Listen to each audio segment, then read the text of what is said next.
نہیں، آئینی طور پہ تو کوئی غلط نہیں ہے۔ اچھا یہ تو وزیر اعظم کی صوابدید ہے کہ وہ جس کو کمیٹی کا ممبر بنانا چاہے، سربراہ بنانا چاہے، اس میں کوئی حرج نہیں ہے۔ صحیح میرے خیال میں، میرا ذاتی خیال یہ ہے کہ چونکہ اس سال ڈار صاحب کو وزارت خزانہ کا تجربہ ہے، لیکن ناگزیر وجوہات کی بنا پہ وہ وزیر خزانہ نہیں بن سکے، تو کم سے کم ان کے یہاں پہ کام لیا جائے تو میرا خیال میں یہی بہتر سمجھا ہے وزیر اعظم نے۔ صحیح۔ اچھا، میں چاہوں گی قادر صاحب اس سے پہلے کہ ہم مشترکہ مفادات کونسل کی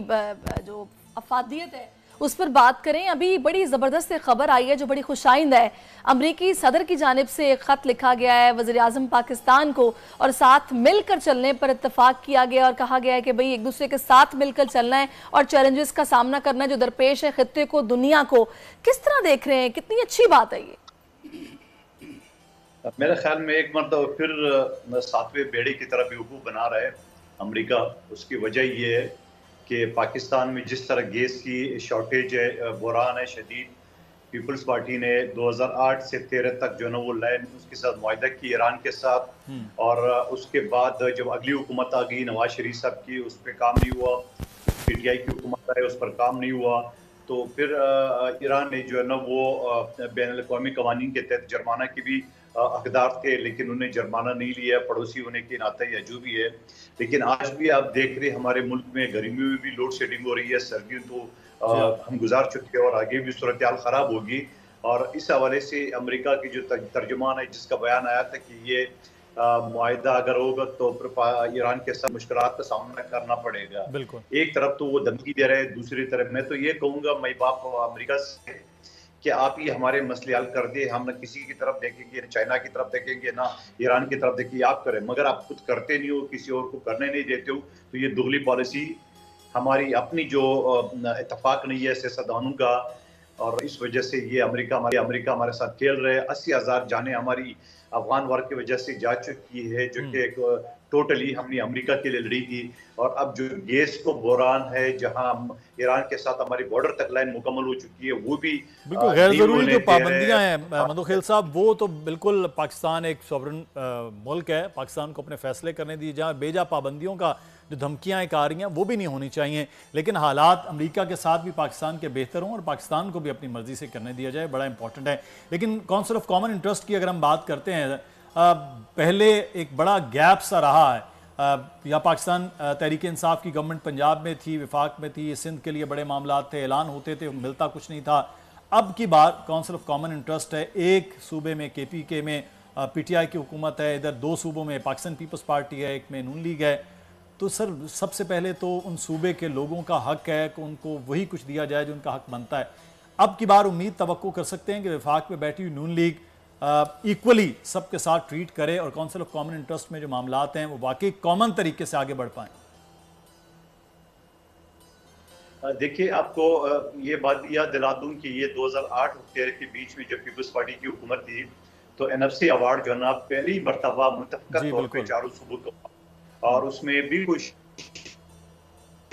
پنجاب نے کردار ادا کرتے ہوئے اور انہیں صوبوں کو اس کے جو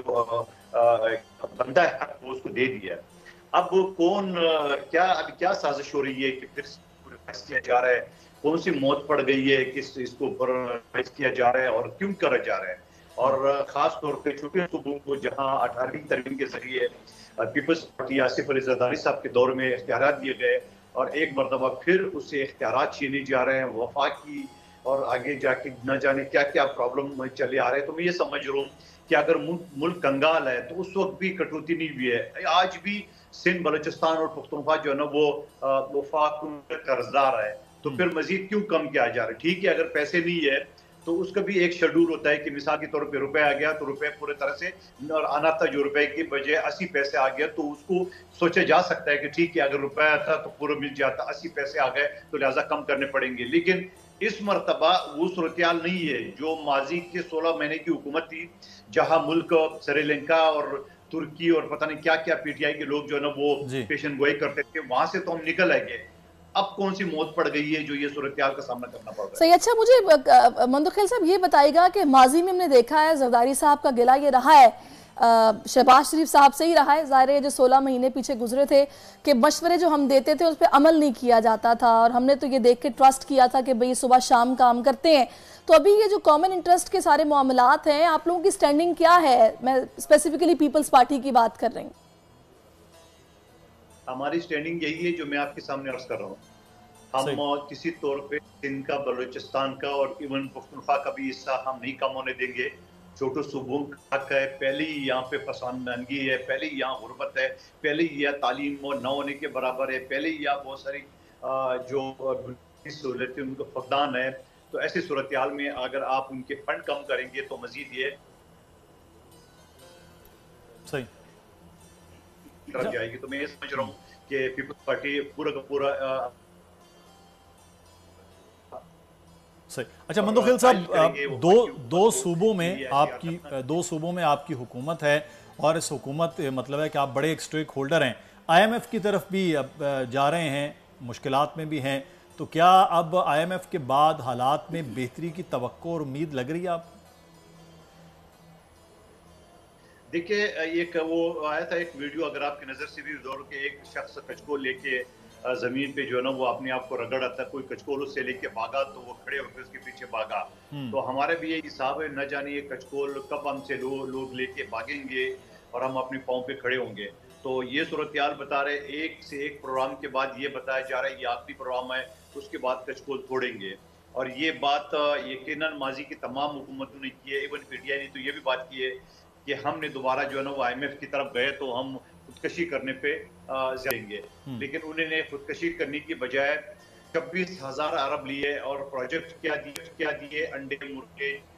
اور یہ ساری چیزیں، اور پھر اس کے بعد جا کے دیے لنگر خانے۔ تو مجھے بتاؤ کوئی میگا پروجیکٹ نوجوانوں کے لیے، خواتین کے لیے، لیکن مندوخیل صاحب ابھی بھی تو جو آئی ایم ایف میں جا رہے ہیں، آپ کی جماعت بڑی سٹیک ہولڈر ہے، تو کنسرن تو پھر آپ کا ہے شامل کہ ٹھیک ہے ہم اس کے ساتھ ہے، آپ کی مشاورت کے ساتھ، آپ کے ساتھ ہی حکومت گئی ہوگی اب کی بار بھی آئی ایم ایف نہیں۔ اور دوسرا مندوخیل صاحب، ابھی آج ہی کی خبر ہے کہ یکم سے پیٹرولیم مصنوعات کی قیمتوں میں اضافہ ہونے جا رہا ہے، تو ہمیں تو مہنگائی کا ایک نیا طوفان نظر آ رہا ہے آگے۔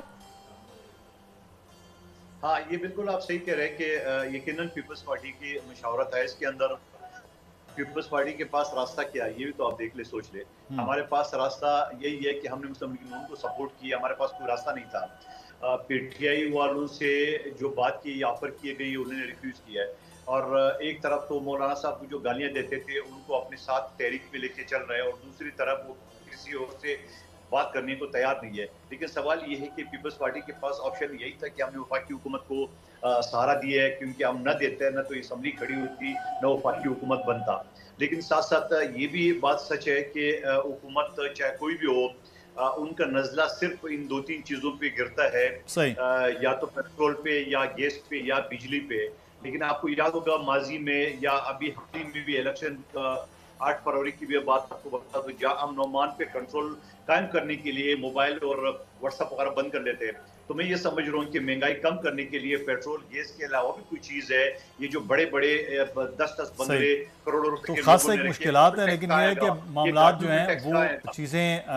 سامنے بھی ہوں گی۔ بہت شکریہ قادر خان مندوخیل صاحب، پاکستان پیپلز پارٹی کے رہنما ہمارے ساتھ موجود تھے، آپ کا بہت شکریہ۔ اور اب کچھ تاجروں کے حوالے سے کہ نئے ٹیکسز اور مہنگائی کی بالکل ایسا ہی ہے۔ آئی ایم ایف کے مطالبے پر چھوٹے تاجروں کو ٹیکس نیٹ میں لانے کے لیے رجسٹریشن کا آغاز 1 اپریل سے ہوگا، جس پہ ابتدائی طور پر کراچی، لاہور، اسلام آباد اور پشاور سمیت 6 بڑے شہروں کے پرچون فروشوں کو رجسٹرڈ کیا جائے گا۔ تاجر دوست اسکیم کے تحت پرچون فروش سے 1 جولائی 2024 سے ٹیکس وصولی شروع ہوگی، مگر پرچون مالکان کو ٹیکس نیٹ میں لانے پر تاجروں کے تحفظات ہیں۔ اس پر بات کرنے کے لیے آل کراچی تاجر اتحاد